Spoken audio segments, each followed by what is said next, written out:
My children said, "You were just a guest who overstayed." But I kicked them out.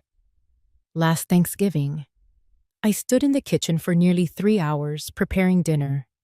But when the meal began, they sat around the table, poured wine, raised their glasses, and not one of them saved me a seat. No one called my name. No one looked my way. I stood there, beside the sink, watching my family eat and laugh, like I was some temporary help. Then I quietly walked back to my room. That night, I began to write, not in a diary, but a strategy. My name is Claudine Bennett, 74 years old, a widow living in Lexington, Kentucky. I used to be a school teacher, the kind who helped children write their very first words, and I used to believe that if you just loved hard enough, the world would be kind in return. But I was wrong. 3 years ago, I invited my daughter and her husband to move in with me, hoping only to hear laughter in the house again. But what I got instead were looks of quiet disdain, sweet words that meant nothing. Slowly they changed everything, where the furniture sat, even how they said my name. No shouting, no fights, just little by little, I was edged out. In the very home I had built, I stayed silent for a long time because I thought, well, I'm old, as long as my children are happy. But sometimes, the price of keeping peace is losing your very right to exist. I'm not telling this story to blame anyone. I'm telling it because maybe, somewhere out there, someone like me is quietly living in their own house and still feeling like a stranger. If you've ever been left out of a family meal, if you've had to rearrange the life that once belonged to you, if you've heard the door close and knew deep down you were no longer the one who truly lived there, then this story is for you. I didn't fight back with shouting. I didn't rise up with fists. I just did one thing. I reclaimed my name and my seat at the table. I never thought I'd have to ask permission to sit in my own chair, in the house that bears my name. That morning, a soft mist hung over the sky in Lexington. Sunlight angled gently through the kitchen window, resting on the oak table I had polished by hand for 10 straight years. I stepped into the kitchen, wearing my worn-out house slippers, carrying an old blue leather journal and the fountain pen Leonard, my late husband, gave me on our 40th anniversary. The kitchen looked entirely different now. Naomi's vision, not mine. I reached for the coffee maker, planning to brew a cup of French roast like I always did. But before I could twist the lid off the tin, Kyle walked in. White shirt, gray striped tie, brown leather shoes so polished I could see my own faint reflection in them. "Mom," he said with a patronizing smile, the kind you'd use on a first grader. "I use this machine now for my morning espresso. You can stick with the old kettle. It's easier that way." I stood still. I had bought that coffee maker last year, with my own retirement savings. But I nodded, turned away, and reached for the small silver kettle from the lower shelf, the one Naomi must have intentionally moved down there. I said nothing. From the living room came the sound of Naomi tidying up. "Mom, those old paintings all over the walls, they make the place look gloomy," she called out. Not asking, just informing.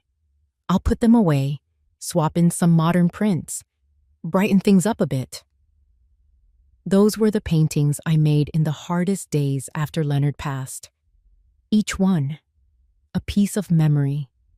By noon, I was sitting at the community library. Every Wednesday, Silver Circles met, a group of older women, each bringing a story, a homemade pastry, and a quiet ache. I brought pecan pie and a story, not about me, but about a woman who had lost her name. She, I began, running my fingers along the warm mug of tea, used to be a teacher, spent her life guiding children, raising her own. When she grew old, She moved in with her daughter for the sound of company, so she wouldn't feel too alone. But slowly, she realized her name had started to vanish. No one called her Claudine anymore. They called her Mom, Ma, or just the old lady in the kitchen. Darla looked at me, her gaze lingering a little longer than usual. Last year, her own son had thrown her out of the home she helped build. "Sounds familiar?" she said quietly. No one else chimed in. We were well acquainted with silence. That evening, when I returned home, the lights in the living room had changed. The warm glow I was used to had been replaced by harsh white LED bulbs, like something out of a dentist's office. Kyle was on the couch watching TV, feet up on Naomi's new glass coffee table. "Minimalist and modern," she had said. I walked past them quietly. A strong wave of perfume hit me. It made my nose sting. Naomi was trying a new scent. She said it suited active women in midlife. When I entered my room, I saw the bedspread had been changed. Old photographs, our wedding, me holding baby Naomi, had been neatly packed into a cardboard box on the chair. And that chair, my chair, had been shoved into the far corner, like it was just another obstacle in Naomi's new design plan. I picked up my journal and sat down. "I don't belong here," I wrote. "But I don't belong anywhere else. I've given up space. Now I'm giving up my right to exist." At dinner, Naomi was spooning vegetables onto her plate, speaking as casually as if she were discussing where to move the fridge. "Mom, we're thinking of renovating the attic, putting in new floors, curtains, some insulation. You could move up there. We want to turn your current room into a shared office space. Kyle needs a studio for his podcast, too." I set my fork down gently. The attic was where we kept old things. In the summer, I'd go up there, searching through Leonard's boxes, items I could never bring myself to throw away. The ceiling sloped low. In winter, the wind cut through like ice. Naomi promised to install a heater, but I knew they wouldn't give it much thought. They had other things to do. I looked at Naomi, then Kyle. They didn't look up. It was as if they were negotiating with someone who wasn't at the table. I remembered imagining a different kind of old age. An evening with laughter, grandchildren, the smell of baking wafting through the kitchen. But here I was, listening to them plan my move to the attic, as if I were a piece of furniture needing a more efficient spot. I didn't react, didn't get angry. I simply took another spoonful of mashed potatoes, swallowed slowly, and I nodded. Not in agreement, just the kind of nod you give when the evening news says something that has nothing to do with you. That night, I went up to my room, just like every other night. But instead of turning on the bedside lamp, I locked the door. For the first time since Leonard passed, I locked my door. The soft click echoed in my heart like a tiny, sharp cut. Not deep, but the beginning of something. I lay in bed. The light outside filtered through the curtains, enough to let me see the ceiling. I didn't think much, just lay there, listening. To the wind seeping through the doorframe, the hum of the dishwasher in the kitchen, Naomi's voice on the phone, laughing. And I realized it had been a long time since I'd heard my own voice in this house. I stayed quiet. But that night, for the first time, I locked my door from the inside. That silence and the locked door was a small beginning, but it signaled something bigger. Then came the day they called Mother's Appreciation Dinner. But I was the one who cooked, who set the table, who cleaned, and who was left out. The Mother's Appreciation Dinner. And yet, I was the one who cooked, who set the table, who washed every last dish, and the one who was quietly left out. I started at dawn, just as sunlight kissed the kitchen windowsill. Naomi said they were throwing a special dinner, to thank Mom for everything. It sounded sweet, like a lullaby. But I've lived long enough to know that when people emphasize special, it's often to mask something painfully ordinary, or worse. Naomi laid out the menu: kale salad, garlic butter mashed potatoes, red wine, and for the main course, honey roasted chicken. I nodded. That used to be Leonard's favorite. I can still remember the way he'd tease. If Claudine ever opened a restaurant, the chefs would be begging her for the recipe. Leonard's been gone 7 years, but I still make that dish a few times a year, as a quiet reminder that someone once truly appreciated me. I stood in my once familiar kitchen, now redesigned entirely to their taste.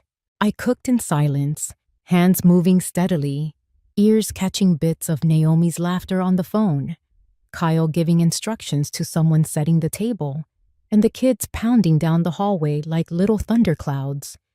By evening, the house glowed like a stage. Spotlights, candles, soft music. Guests began arriving. Men in cashmere coats stepping out of Lexus sedans. Kyle called them partners. Naomi descended the stairs in a fitted silk dress, lips bright red.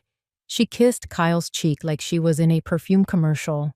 And I brought out the roasted chicken, arranged the potatoes, wiped the glassware one more time, then quietly stepped aside.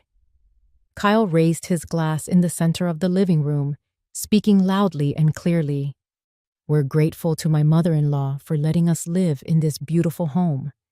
Thanks to her sacrifices, Naomi and I have been able to build a future." Applause followed. I stood just a few steps away, behind the half-open kitchen door. He didn't look at me, didn't say my name. Then Kyle continued, casually, "We're thinking of transferring the house title to my name. It's just a formality, but it'll help streamline things for a new business loan." Naomi beamed and nodded along. I stood there, gripping the stainless steel spoon I'd used to serve the sauce. The air smelled of honey, sharp and sweet. My hand trembled slightly, but I let no one see. I simply smiled. After the guests left, Naomi kicked off her heels and said, "Mom, tonight was perfect, wasn't it? Everyone loved the food." Kyle chimed in, "You're always the best chef in the house." I nodded. I didn't ask who'd washed the towering stack of dirty dishes in the sink. I didn't ask who had seated a stranger at the head of the table, Leonard's seat. I said nothing, just slipped away to my room, my steps light, as if afraid of disturbing even myself. I hadn't been sitting long when the phone rang. Unknown number. I almost didn't answer, but something in me wanted to hear a voice that didn't belong to this house. "Hello? Claudine?" It was Darla. Darla from the Silver Circles. She once shared how silence had cost her a home.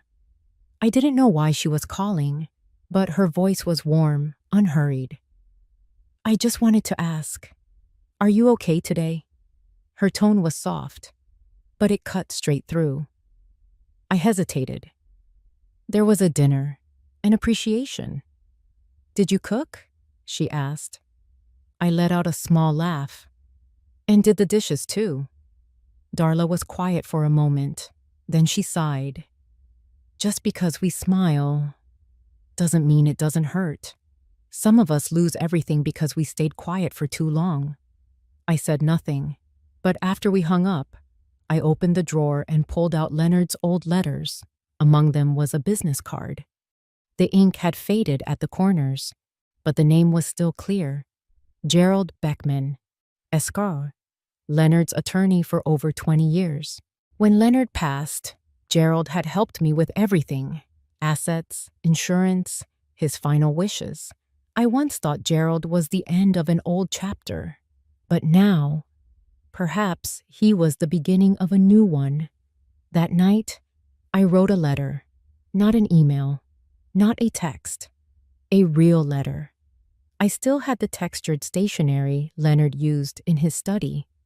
The fountain pen glided like it always had. My hand was steady. strangely so.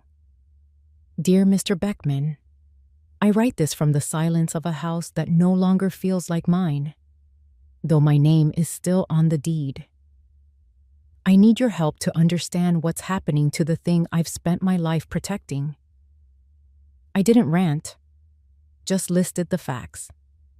The dinner, Kyle's words, Naomi's silent agreement. I didn't cast blame, but I didn't soften it either. I ended with one simple line. I just want to know what they can do, and what I still can. I signed it, folded the letter, sealed the envelope. In the morning, I would walk to the post office on Ashland Avenue, the same one where I used to mail Christmas cards to former students. I didn't sleep that night. I sat by the window, watching the season's first snow drift down quietly. Lexington was getting colder. The trees out front were already bare. I couldn't help but think of Leonard. He used to say, "Claudine, you're not loud, but what you do echoes." I whispered to myself, if he were alive, he wouldn't let them erase me like some outdated relic. And if he believed I could stand up for myself, then maybe it was time I did too. The next morning, Naomi rushed about as usual. She blew a kiss to her daughter, checked her phone, then turned to me. "Mom, don't forget to pick up butter and toilet paper, okay?" "Oh, list's on the table." I nodded. Kyle came down next, shirt crisp, hair slicked back. He glanced at me, gauging. I offered a faint smile, the kind he'd never be able to read. "Dinner was amazing last night, Mom," he said. "We should do it more often. Oh, and I'll take care of the paperwork for the title transfer. No need for you to worry." I stood up, folded the napkins on the table, and spoke evenly. "That's fine, but I'll need copies of all the documents. And the mortgage contract you're planning to submit." Both Naomi and Kyle looked up. For a moment, the room froze. I walked to the door. Today, I'd walk. The wind hit my face, cold and sobering. I dropped the letter into the red mailbox. The click was soft, but to me, it sounded like something had just begun. By late afternoon, I was back home. Everyone else was out. I opened the closet and pulled out my favorite gray sweater, made tea, opened an old notebook, and began to write. Kyle calls it appreciation. Naomi calls it the future. But all I see is myself slowly being erased. I paused, then added one last line, just for me. But maybe I'm still sharp enough to protect the one thing they haven't taken yet. I closed the notebook and set it on the table, then picked up the phone. I dialed the community library, the one with silver circles. I wanted to know when Darla would be there again. I was ready to send a letter to someone I once thought I'd never need again, my husband's lawyer. And once that letter reached Gerald Beckman's hands, I knew there would be no turning back. Things grew tense. Naomi's sweet mask began to crack. And when I asked to keep my old chair, she said the words that cut deepest. "You're just a guest, Mom, and you've overstayed your welcome. You're just a guest, and you've overstayed." Naomi said that when I asked to keep my old chair. The olive green armchair sat quietly by the living room window. I had spent years in that chair, reading, sipping tea, watching Leonard mow the lawn. The backrest sagged slightly, shaped by my leaning into it every afternoon. Naomi wanted it gone. "It's too old, Mom. We're going for a Scandinavian look now, lower profile, more refined," she said, her hand already gripping the side as if ready to drag it out the door. I spoke gently. "I've been sitting in that chair since you were in high school, Naomi. It's part of this home." And then Naomi replied, without even looking at me, "You're just a guest, and you've overstayed." I didn't respond. I simply stepped back, but it felt like falling off the edge of the world.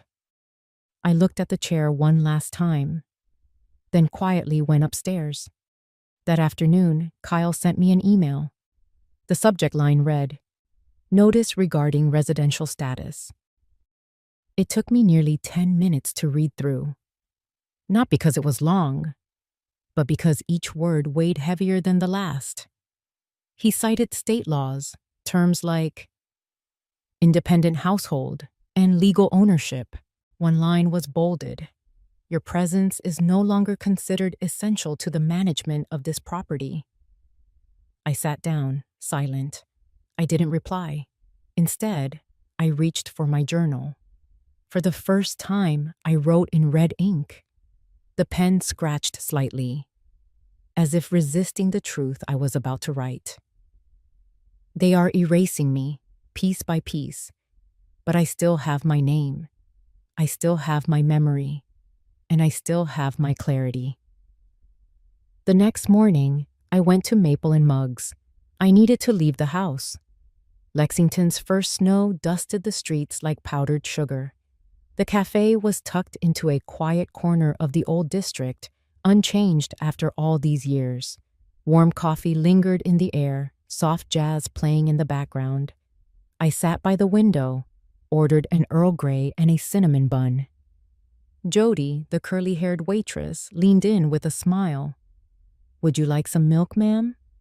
I nodded. There was something in her polite tone that softened me. Perhaps because it had been so long since anyone addressed me with simple respect.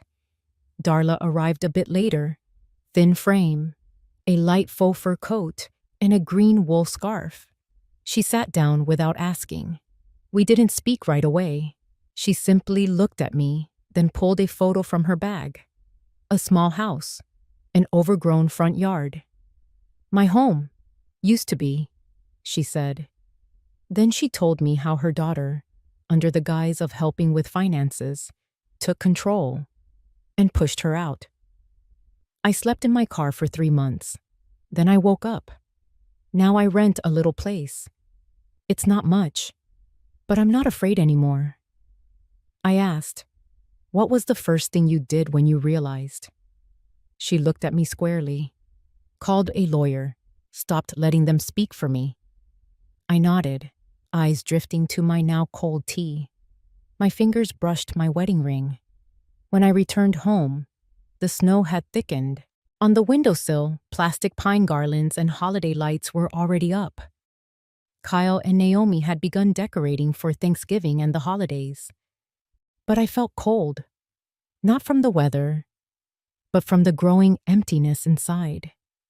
That evening, Naomi was organizing the storage room. She hauled out a box and dropped it onto the kitchen table. Inside were our wedding photo, some of Leonard's old books, and the sweater he used to wear. I stepped in, looking at the contents. Naomi didn't look up. "All this, you might want to consider taking it with you. We don't have much space left." I stood still. She spoke like she was sorting through old junk, as if I were a new tenant who'd overstayed their welcome. I picked up the wedding photo, wiped it gently with my sleeve. Leonard was smiling in the picture. I looked nervous and happy. For some reason, in that moment, I could almost hear his voice whisper in my ear. "You'll know when it's time to stand up, and when you do, stand firm." Kyle walked in. He saw me holding the photo, smiled politely. "Mom, I sent an email this morning. When you get a chance, could you look it over? There are some legal clauses about the property transfer I need your signature on."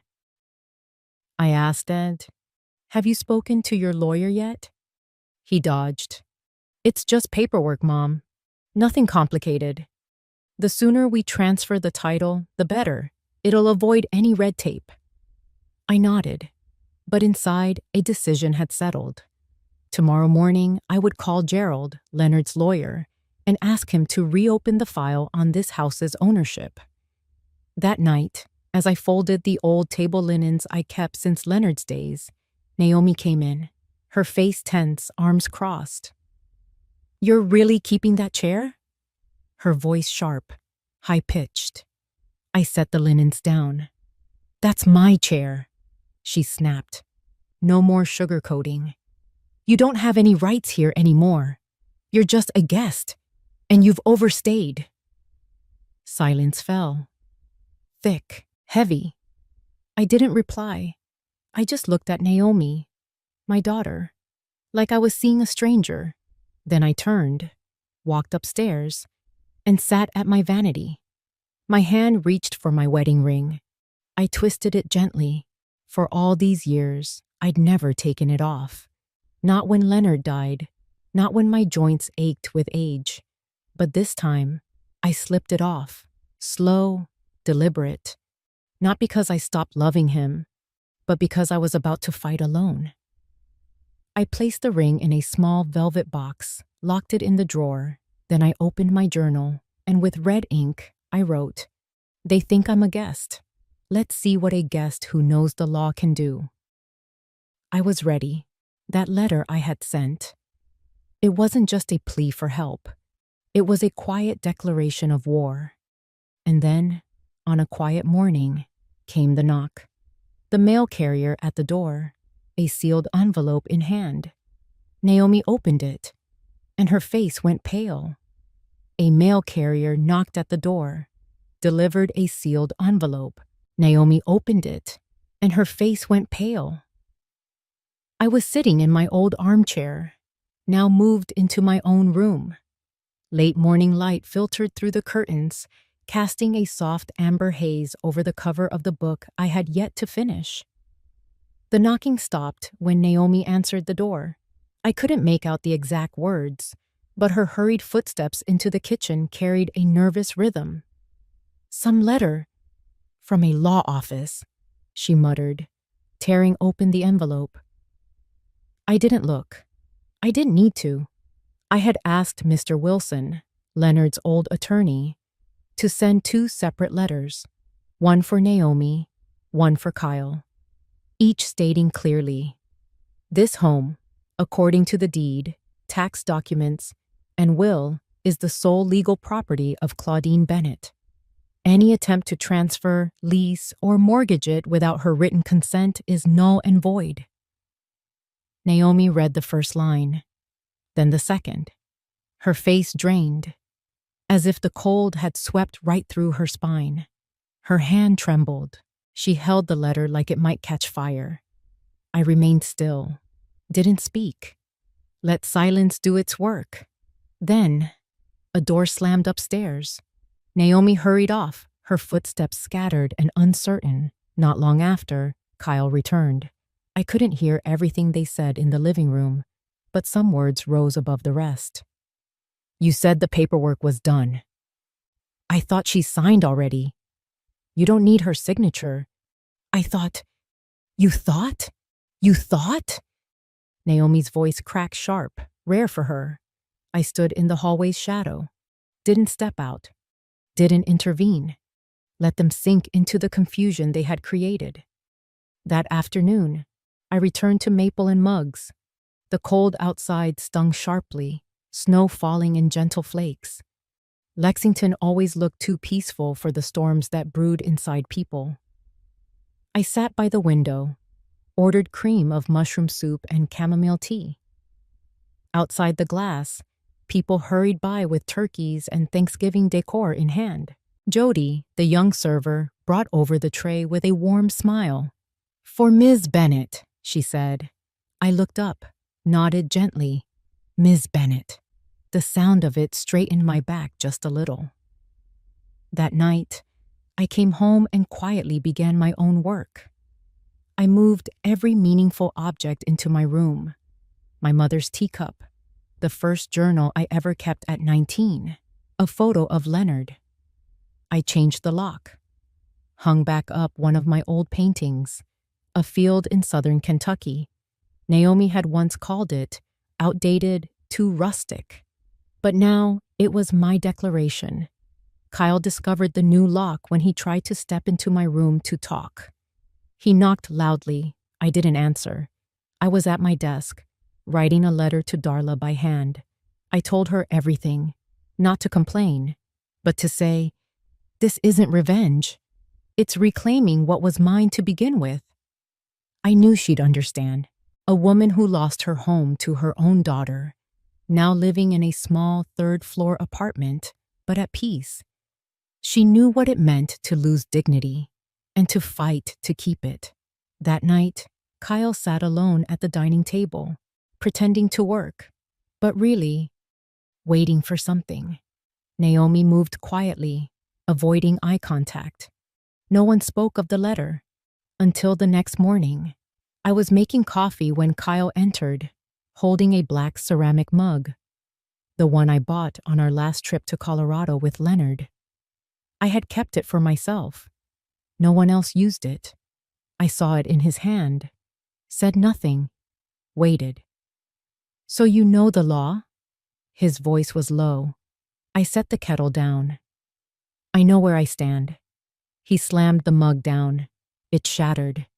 Coffee splashed across the tile floor, porcelain shards glinting in the morning light. Naomi rushed down the stairs, then stopped halfway. "You want to play this legal game?" Kyle shouted, eyes wild. "I'll show you what the law really is." I didn't flinch, just stood there, looking at him. This man who once smiled sweetly at me said, "Don't worry, Mom," and slowly carved out space in my home for himself, now revealing his true face. And I felt calm, because I had expected this. I grabbed a cloth, wiped the coffee from the cabinet, then turned, met his eyes, and smiled. "This house, Kyle," I said slowly, clearly. "I'm not the guest. You never were the owner." After those words, tension hung in the air like a violin string pulled tight, ready to snap. Then Thanksgiving came again, bringing with it the ghosts of last year. They set the table, lit the candles, poured the red wine. I walked into the dining room, wearing my favorite cardigan. And with just one glance, I understood. This time, it didn't matter which chair I chose, because I had already reclaimed my place. On Thanksgiving Day, the table was perfectly set, candles glowing, red wine poured, the air heavy with holiday warmth. I walked into the dining room, wearing my favorite cardigan. And with just one glance from them, I understood. This time, where I sat didn't matter anymore. That morning, the smell of roasted turkey mixed with cinnamon from the pumpkin pie filled the kitchen. Naomi was slicing melon in a deep red velvet dress, her makeup carefully done. Kyle wasn't there. I heard his footsteps upstairs, the soft thuds of luggage being packed. No one asked if I needed help. No one mentioned the days before. Everything wore a thick coat of civility, but the cracks beneath were already showing. I stepped out of my room, wearing the teal wool coat Leonard gave me in the last year of his life. Hair neatly tied, pearl earrings my mother left behind. Not for anyone, just because I chose to. I sat at the head of the table. Naomi turned, paused for a second. She seemed ready to speak, then said nothing, just topped off Kyle's glass. When Kyle came downstairs and saw me at the head, he said nothing, a quick glance. Then he took the seat to my left, far enough to signal distance, not respect.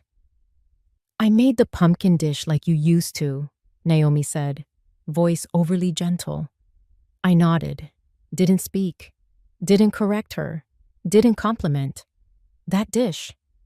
I used to make it for Leonard, but no one had asked for the recipe this year. They had copied the shape, hoping to capture the spirit they had long lost. We started eating. No prayer, no holding hands, no sharing 3 things we were grateful for, like we used to. Only forks tapping plates and the low hum of the fireplace. Kyle raised his glass, turned toward me. "Thanks, Mom, for letting us host Thanksgiving here." I looked up, met his eyes. "I don't drink with people who treat me like a stranger." His glass froze in midair, then lowered. Naomi swallowed hard. No one said another word. I looked down at my plate, then out the window. Snow was falling heavier now, Each flake was a moment I had kept inside. When I was pushed from the kitchen, when my paintings were taken down, when I heard, "You're just a guest." I had held them all in long enough. I set my utensils down, meal unfinished. No excuse, no explanation. I stood, turned, and walked toward the stairs. The same steps I had climbed for years after long dinners, always yielding space and voice to the younger ones. "Mom," Naomi called softly. I didn't stop, didn't look back. I heard a chair move, then light footsteps on the stairs. Naomi stood at my door. "Mom, can we talk for a moment?" I looked at the door, opened it, slowly, said nothing. "You don't have to make this so dramatic. It's Thanksgiving." I stood in the doorway, hand still on the knob. "Daughter," I said, not cold, not harsh, just like someone who had stopped trying. "I'll give you both time to leave my house before Christmas." Naomi stood there, silent.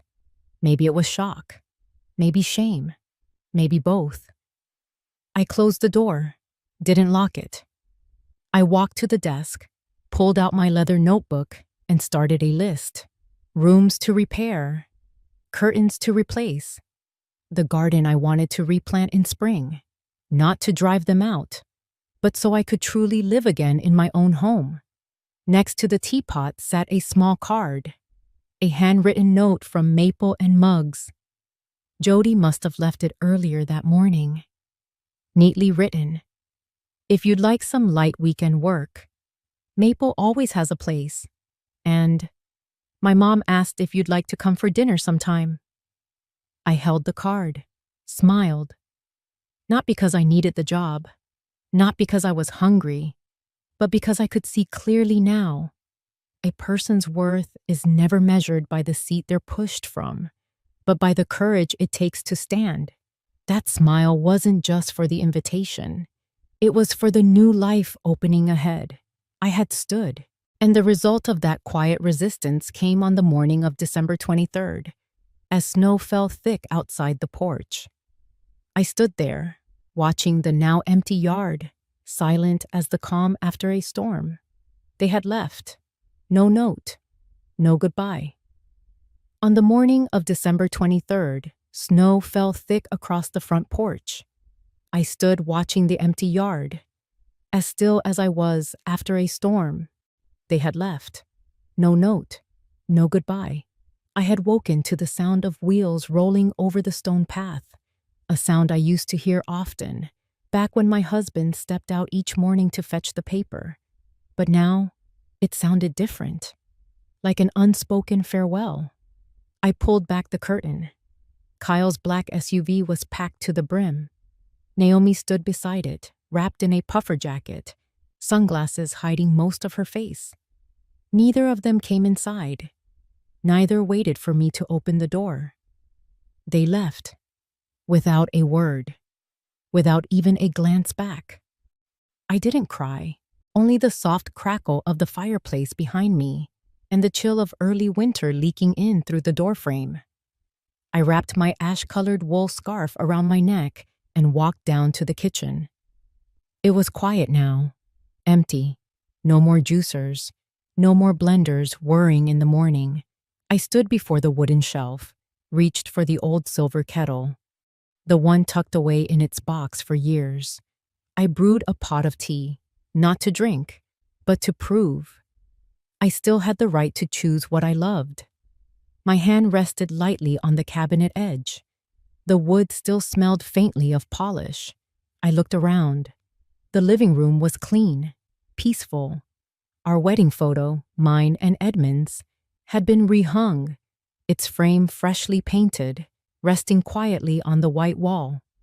That afternoon, I walked to Maple and Muggs. The steps were blanketed in snow, but each step I took felt steadier than ever. The cafe was warmer than usual. Jody smiled and reached out to greet me. "Ms. Bennett, we've got a table for you today." "By the window?" I nodded. She led me to a small table where a red card was already waiting. This Christmas, there's always a seat for you. I sat down, watching people pass by outside, dark coats against white snow. In the corner, a group of teenagers were rearranging the bookshelves. Someone called out. The cafe manager, perhaps. Next season, we'll be hosting story time for children. Anyone interested in helping? Jody looked over, eyes twinkling like the little tree beside us. We hope you'll be the first to join. I returned home just as dusk settled. Snow still fell. Under the porch light, the tire marks from Kyle's SUV were now completely covered, as if they'd never been there at all. In my hand was a small parcel wrapped in brown paper, tied with a red ribbon. I placed it on the writing table, next to a handwritten letter I'd prepared the day before. Inside was a key, a duplicate of the front door, and a small note with just one line. Not everyone still has a place to return to. I didn't expect Naomi to respond, but I needed her to know. The decision had been made. That evening, I sat in the living room, the fireplace warm and steady. I turned on the small lamp beside my chair, opened the notebook Maple and Muggs had given me. Its cover read, "Be seen, be heard." The first page was blank, but my hands no longer trembled. I wrote, Claudine Bennett, Lexington, Kentucky. My 74th winter. I am no longer the one behind the stove, no longer the shadow behind the curtain. I stepped out, and I still have much to say. Beside me sat a new photo frame, a gift from Darla, sent by post. Inside was a message. Not everyone deserves to stay, even if they share your blood. I smiled, not from pride, but from understanding. Now I understood how Darla felt that day, sitting in the cafe, telling her story with dry eyes. I stood, walked to the window. Outside, the golden lights twinkled against the snow. A few neighbors were decorating a tree on their porch. I raised my hand to wave, and they waved back. No one asked where Naomi or Kyle were. I poured another cup of tea from the silver kettle. No one to fight for the coffee machine. No one to speak over my words. I held the only key to this house now. And for the first time in years, I knew exactly what I wanted to do with it. I had once been a mother willing to share even her sleep, but now I chose to keep this home and fully keep myself. I had reclaimed my home, and more importantly, I had reclaimed myself. After December 23rd, this house became more than just a place. It became a breath, my breath, the quiet rhythm of peace, finally returning.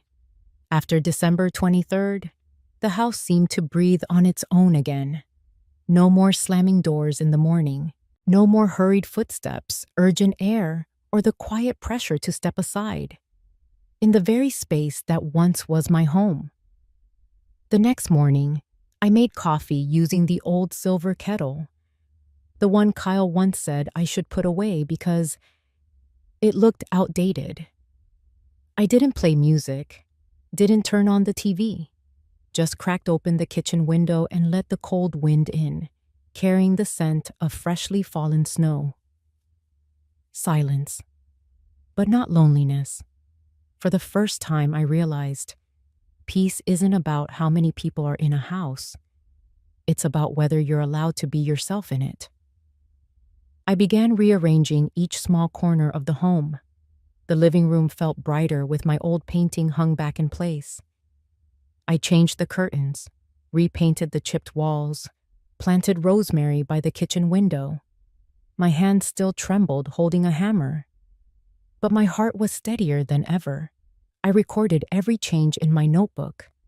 No more red ink. I returned to blue, gentle, without defense. One Saturday morning, I walked to Maple and Muggs as usual. Jody, the brown-haired server who always called me Ms. Bennett, ran up to invite me to the cafe's Christmas party. They had saved me a seat. Because you've always been someone special here, she smiled. I sat down and received a card with an invitation. If you'd like to read stories to the children at the library this weekend, we'd love to have you. I smiled, thought for a moment, and nodded. To be needed, without having to beg, is its own kind of warmth. Darla called too. We decided to host a gathering at the library for older women who had once been silenced, once been pushed aside in their own families. Some came just to sit, some wept, and some stood up and shared their stories as if they were breathing for the first time in years. Looking back, I don't blame Naomi anymore. I once did. I once hurt. But I came to understand. Silence, when stretched too long, becomes a kind of consent. I taught my daughter love through endurance, taught her that silence was sacrifice, but never showed her that even sacrifice must have limits. And Kyle, I never saw him as family, yet I let him define what it meant to own a home. The fault wasn't theirs alone. It was mine too, for believing that love alone would be enough. There are mothers who give their whole lives, only to find, once their hands are empty, that no one remembers the warmth they once offered. I used to think I was strong because I could endure, because I gave way, because I stayed silent.